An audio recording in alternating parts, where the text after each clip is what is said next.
I want to thank everybody for coming today and covering this very important issue to our community, to Texas, and nationwide. There is a criminal epidemic running wild in Bexar County. Its name is family violence.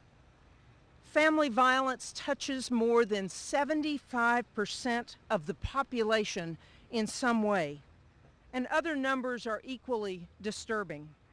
Every year in Texas, almost 200,000 incidents of family violence are reported, and more than 100 women are killed by their partners. Every year, more than 12,000 adults and 16,000 children must seek shelter from abusive relationships. For every report of family violence, there are likely 10 that go unreported.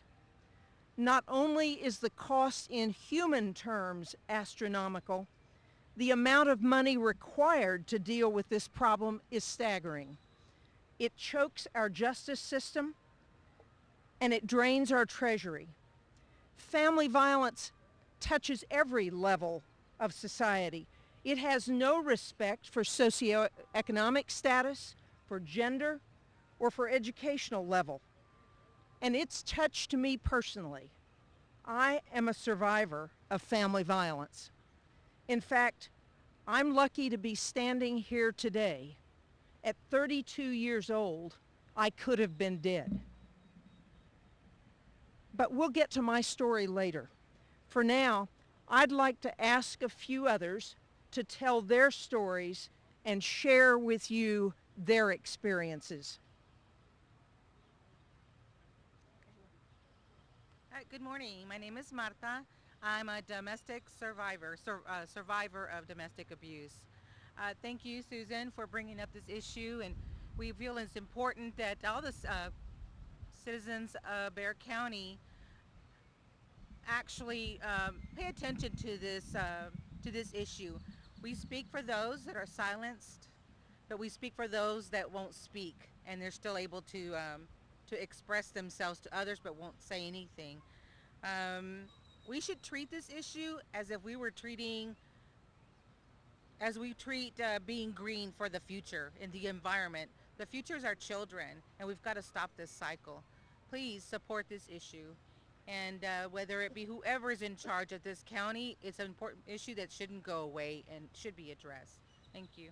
Buenos días, mi nombre es Lidia Coronado y estoy aquí para representar también a la audiencia latina que estamos aquí en San Antonio y agradezco a Susan por estar ayudando en este momento con la violencia doméstica. Yo también ahora soy sobreviviente de la violencia doméstica y queremos y necesitamos en la ciudad de San Antonio el departamento del sheriff que nos pueda apoyar a poder ser de ayuda para la comunidad y poder apuntar a las mayores necesidades que la ciudad de San Antonio tiene en cuanto a la violencia doméstica. Ella está aquí para ser nuestra voz y para poder terminar el ciclo de violencia doméstica que existe en la ciudad de San Antonio.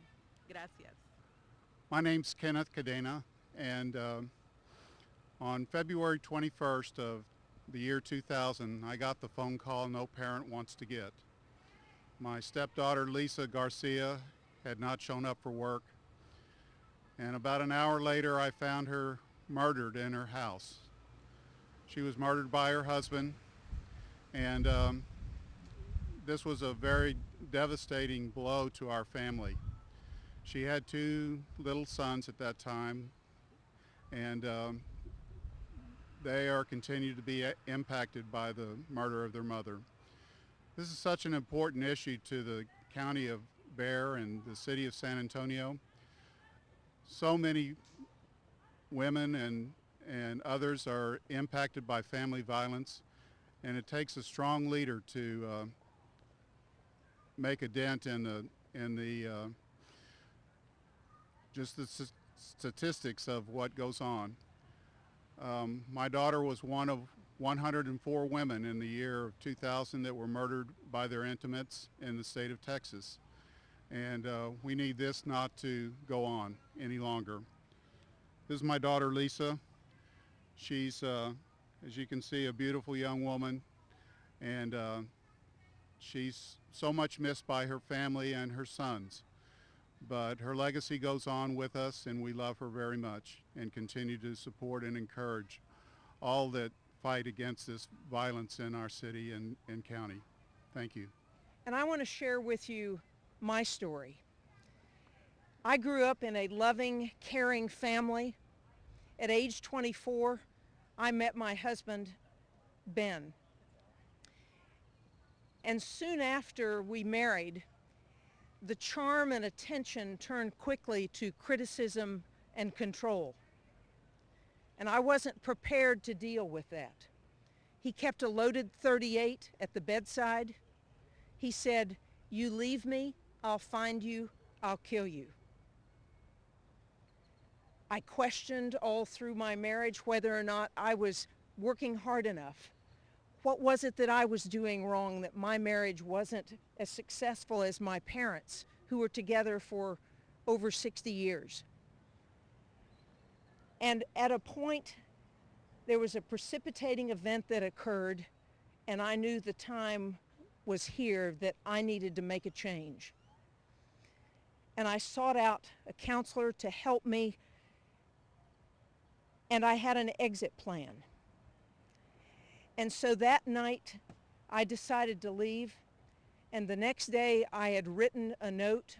I divided out our bank account, the car, the house, and I left and then said I would call that evening. And I called him,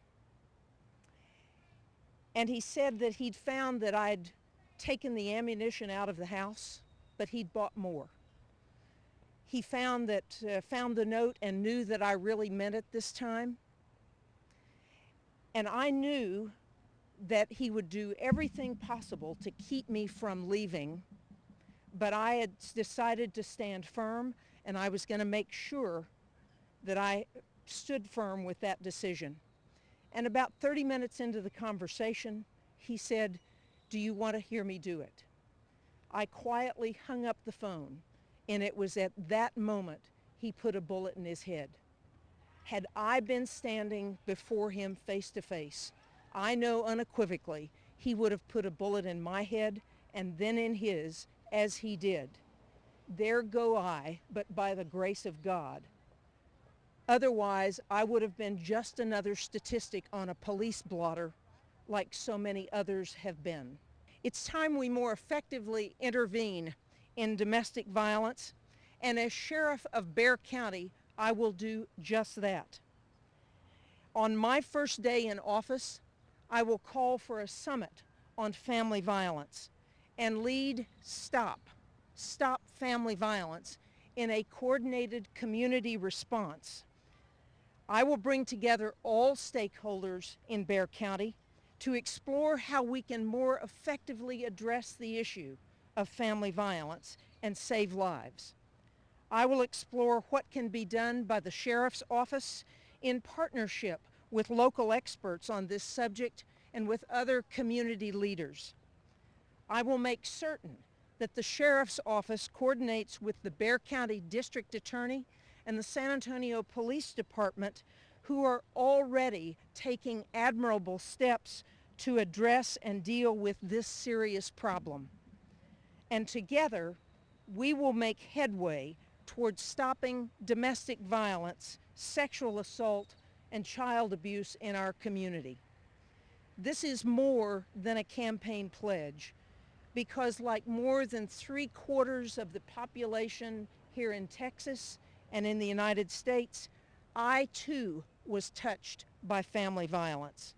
I'm a survivor. Please hear me very carefully.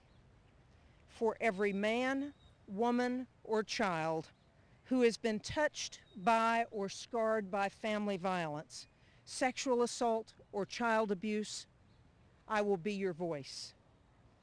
Thanks for attending, and we'll be happy to answer any questions you may have, and I especially want to thank all of those who came with me and stand here bringing this issue to the forefront.